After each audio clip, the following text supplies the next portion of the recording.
an artist. She is, she's a biologist. She works with me on my weekends at the San Bluff Bird Observatory. She did owl research, and she continues to do owl research helping me. And she's done a really amazing job with her backyard. She has a really small lot, so there's not much space back there, but she's managed to put together quite a nice backyard for birds and other animals that come to visit her yard. So take it away, Ivy. As Steve said, I moved to Wisconsin in the early 90s, and previously I lived in Washington State for 15 years. And that's where I went to college and learned about the ecology of Western Washington. And I also worked for the U.S. Forest Service on a district and for the Forestry Sciences Laboratory. So when I moved here, my husband wanted to go to grad school at the University of Wisconsin. And when I moved here, I didn't know anything about the Midwest. And my daughter was a baby, and we just bought a home in Evansville. And I had never owned my own home, so it was an opportunity to landscape it the way I wanted. And this is my backyard driveway. And right here, this is cut plant. Cut plant's a native and good food plant. And so looking out my backyard, I have this little patio, and sometimes things just grow up in the most unexpected places, such as that morning glory. And I just let it go. That's fun, right? And so you see, I planted in here where my dog is there, tomatoes in here mixed in with other native plants. I had a plan originally, but it didn't work out very well. So there you can see the yard. Not much to it, it's small. But that's actually pretty much the border of my yard. And then that would face you back towards the street. And then there was an old laundry pole there. So you can see the tomatoes mixed in, the vines. And that's looking in the back. And then I built a little trellis out of my neighbor's old fence. And in the back here, it's a small area where there's wood chips, and you can sit back there, no lawn. And then a small garden area where I have a grape planted, and pear tree, and hazelnuts. So there we are facing back that way. Many of the pictures that you'll see are taken from underneath that little canopy that I built. Okay, so these are some of the warblers. Well, all the warblers that I've documented in my yard over the years. Yeah, it's pretty amazing. I was really amazed. So what do wildlife need? They need food, and they need water. You can use feeders that you buy. This one's hanging outside my window, and in the winter I have thistle feeders out there, and I've had black poles right next to the window. There's a chickadee and purple finch. And a friend gave me a bunch of flower heads, and I just stuck them in the post and tracked chickadees, and that's right outside my door. And then in the winter feeding, you can attract goldfinches with thistle feeders, nuthatches with peanut feeders. A lot of you know these birds, I assume. This happened to be a 2x4 that had holes drilled in it for bees, and this woodpecker decided that it was an interesting place to forage. I was ready to pitch the board because it was done, but it had leaned it against the post. So it was a pleasant surprise. You can put out oranges. You get an orchard oriole coming to your yard. Baltimore. Catbirds like jelly. Robins like jelly. Cardinals like jelly. And guess what? Tennessee warblers like jelly. That was a big surprise this fall. There he is, sticking his head in there. Another thing you can do, this photo was not taken in my yard. It was in my mom's yard in New Jersey. Took an old stump and threw bird seed in the stump. And so it made for kind of a natural bird feeder. And if you like to take pictures, you can end up with some good ones. Not that these are, but there's an HY immature red-bellied. And we just had so much fun with this nuthatch. My brother now, he calls me whenever he hears nuthatches. He gets excited. This one was coming down the maple tree. And it was getting so tame, I took that with my cell phone. And I threw the sunflower seeds into the tree. And you can see it's picking at the sunflower seeds there. And then also attracted the red bellies, poking his head in the hole for the seeds. And they really blend in. It's pretty neat how camouflaged they are. There's the adult getting some seeds. So one of the things that I think is really underrepresented in most people's yards is structure. I collected wood that people were pitching, and I planted them in my yard. And those are kind of in they're along the hedge side of my yard, and they're underneath an apple tree.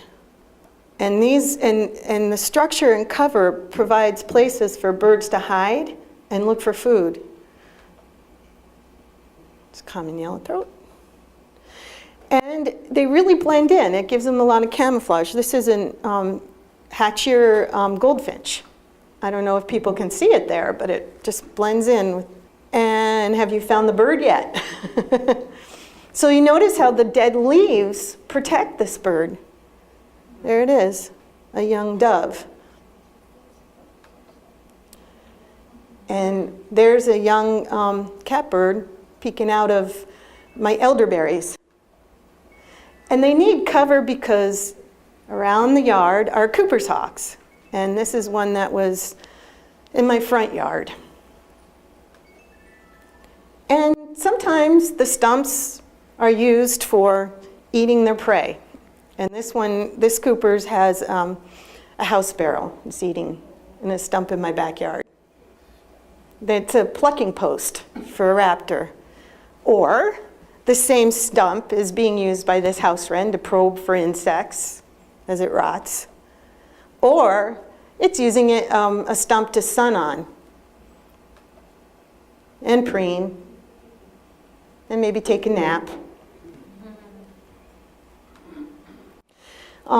If you can, try, what I found is really important is to leave as many dead trees if you can. If they're not close to a house or they're not going to fall on anyone, that's important. When I was working for the Forest Service, about the time I was in the early 90s, they started realizing that forests were lacking, the forests that they were planting were really lacking in deadened down.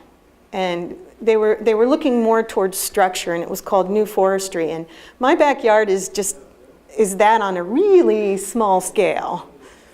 This was a log that Steve had that I put in my yard, and this woodpecker's using that log.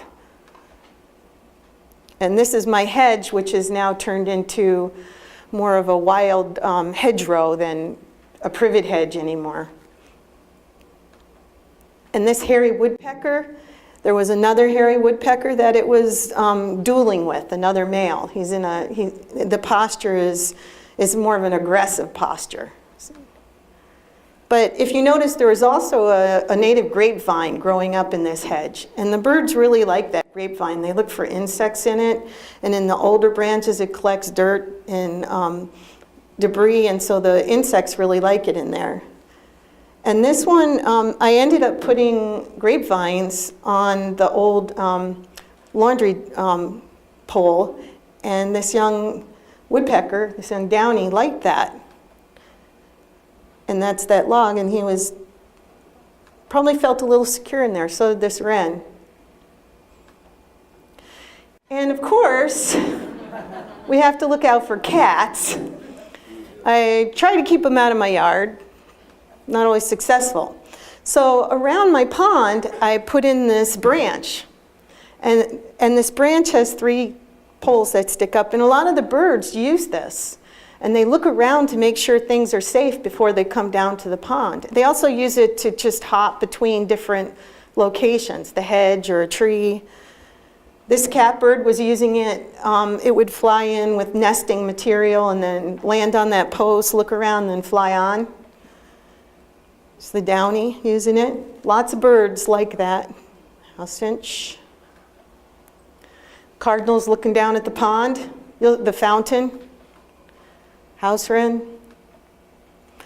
And inside, next to the pond, in the creek area of my water features, I laid down a lot of sticks. One of my friends came by and saw a stick in my pond, and she started pulling it out, trying to straighten things out. But little did she know it was strategically placed there. So there's chestnut-sided warbler. There are hostas back there, of course.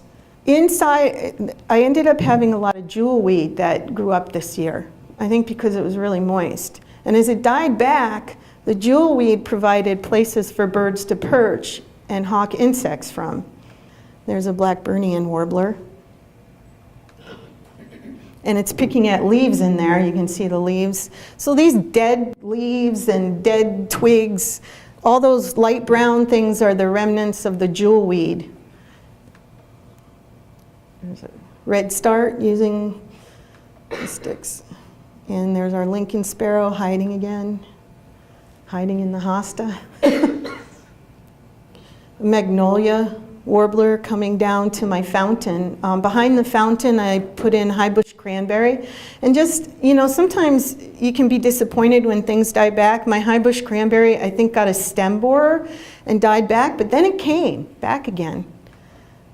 So that's what it looked like this fall. And it looks, you might be tempted to pull all that stuff out, but it really was important to a lot of the warblers that were fly catching, especially like myrtle warblers. That stump sits over the creek, and there were a lot of insects, little gnats, not biting gnats, nothing to worry about. But they used this stick that was poking up a lot to launch off of. And there it's in the apple tree looking around for insects.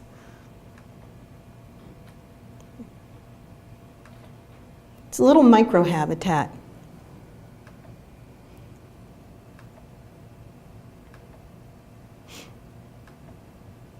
Nashville warbler doing the same thing, using the sticks by the pond.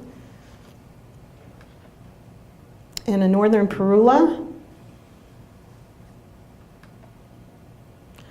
And kinglets, they love this dead stuff.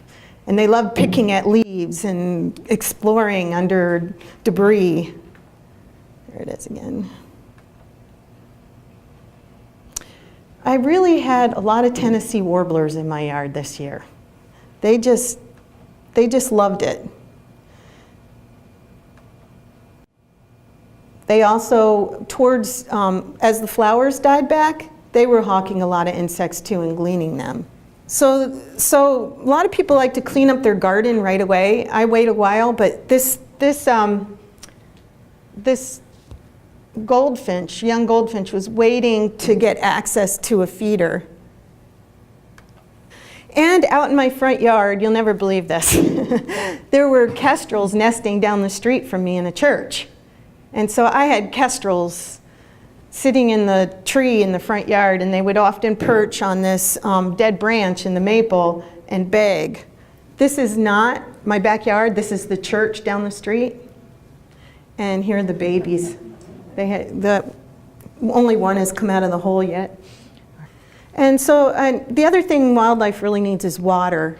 And I put in duckweed and some lily pads, and this is how I built the fountain. It's basically one of those 30-gallon tubs, and on top of it, I put cinder blocks, and then I laid screening over it so I wouldn't get mosquitoes, and then around it I put stumps, and I ran a little hose up from the pump and drilled a hole in a clay plant plate, and it came out there, and basically I had a dish for the birds. That's what it looks like. And those sticks all around there are really, really important for the birds. So if you look, there's a passel of cedar waxwings waiting to use the water there. Chickadee.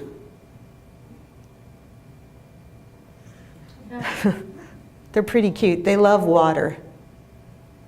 And that's what the two ponds look like. You could put a lot, I use some ornamentals. You can put a lot of ornamentals in water, like elephant plant and Wilson's warbler using the little creek. And you notice the stones in the creek, it gives them something to grab onto. And American redstart. And robins love to bathe. And rose-breasted grosbeak. Now it's about to launch itself from one of those sticks down into the creek. And it just was having a good old time. Mm-hmm. What's your liner there? The liner was from it was from a waterfall liner that people sell. You can get them anywhere at any hardware store. And here we have a redstart moving down into the creek. You can see it jumping down the side on the left. And there he goes. The pebbles are in there to keep it shallow and to give him something to grab onto. And then I have another pond yet. This one, it doesn't have an electric pump, it has a solar pump. But I put cinder blocks in there, and I also put some plants in there. And you need to make sure you have something that the birds can grab onto. You don't want them to drown. That's really not tilted like that. So you can see them moving in there. And planted coneflower and snake root. And there's a spider wasp. And more bees. That's a native Monarda fistulosa. A couple bees on that. Spider wort. This is lamb's quarters. I don't think it's native.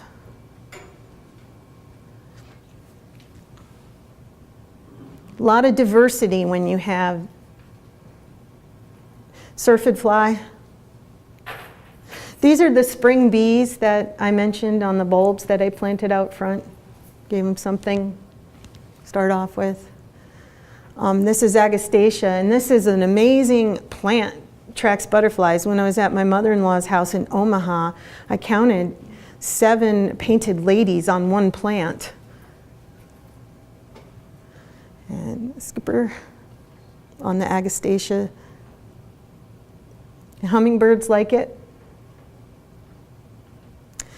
This is taken in a wildlife area. All of you are familiar with milkweed. I just collected the seeds and put them in my yard, and it's helpful to the monarchs. And Solomon seal, the hummingbirds like the blossoms on the Solomon seal, and the bees. And this is sedum. Bees were attracted to the sedum. And this is an interesting plant, jewelweed. Jewelweed's a native in Patience, and the fun thing with jewelweed is when it produces seed pods, you can touch them and then they spring open. Mostly I thought of jewelweed when I collected the seeds as attracting hummingbirds, but I was really surprised to see some other animals on it. You can see the pods hanging down. Bees liked it. There are the seed pods. There's a couple of short videos that I wanted to show if people are still up to it, that show some of the cool things that I've seen in the yard. If you just sit still and watch, you'll learn a lot about bird behavior. These are the cedar waxwings courting, and it was so cute. They just jump back and forth and offer each other a seed.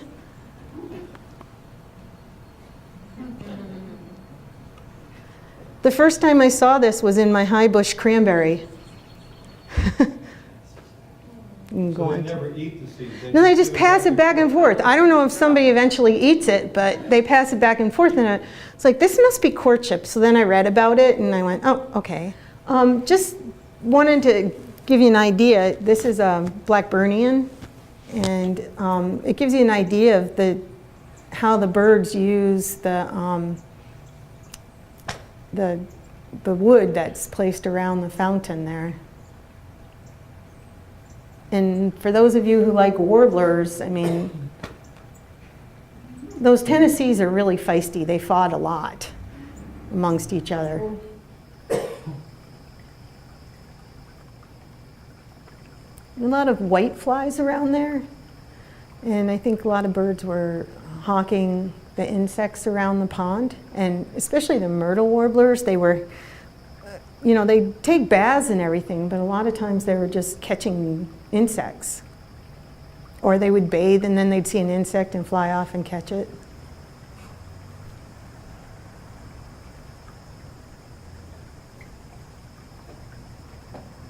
Like that Tennessee just came down and grabbed an insect. There's the blackpoll warbler. Those of you who enjoy birds. I don't know how many. Oh, it's on. So I took right up here. I took a file and filed that off so that the water would flow down. Black-throated green warbler. That was a score.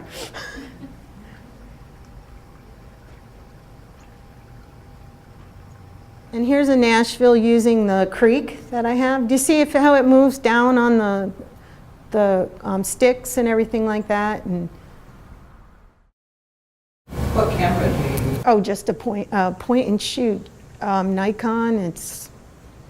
I think it's a 530 or something. I can't even remember.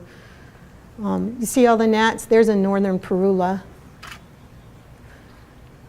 I zoomed out so you could get the full idea of how important it is to have this structure around the pond. How long have you been doing this in your backyard? Well, since I moved there, but I think that you could, I've been learning. When I first started, I got the book from the Minnesota DNR, Landscaping for Wildlife, and I cross-referenced that with, the catalogs, the seed catalogs and the Prairie Moon Nursery catalogs, and bought books on wildflowers and that sort of thing. And then it just kind of morphed into adding more wood. Not next to my house because I don't want the insects coming in the house, but the beds are lined with logs. When I find people are throwing out logs, I use them to line the beds, and that provides insects some place to live, and it also contains the leaves. This is really neat. This is the Tennessee warblers eating the morning glories. And here they are again. But you can see that it's interesting. They pry it open with their bill like an oriole. They were just loving the morning glories. It was spectacular. So they would come in for the water, but they would stay for the food. Some of the other warblers, like you can see, is going to eat that blossom. They flock and they fly off back up into the upper treetops. But these guys, and wait for it here, my 21st warbler comes in on the left side. That Tennessee's eating the jelly. And I didn't even notice it until I looked at the video. And I went, oh my gosh, it's going to come in. And I just went, whoa. So you leave jelly out all summer? Yeah, well, yeah. This is this fall, actually. Oh, here he comes. A blue-winged warbler. That was pretty neat. Does Phil have any limitations on what is on the books, what you can put in your yard?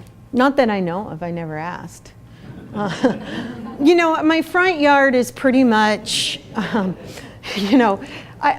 you have to respect your neighbors. So I don't want my leaves blowing all over. So I mulch them, and I don't really have any lawn. It's all shaded. So I mow my lawn out front, the front boulevard, about twice a summer. But in the fall, I try to ground up the leaves, and then I rake a bunch of them into that area where those logs are, and that holds on to them. So it looks neat because part of it is, you know, turned into little leaf mulchy things. Okay, thank you. Thanks.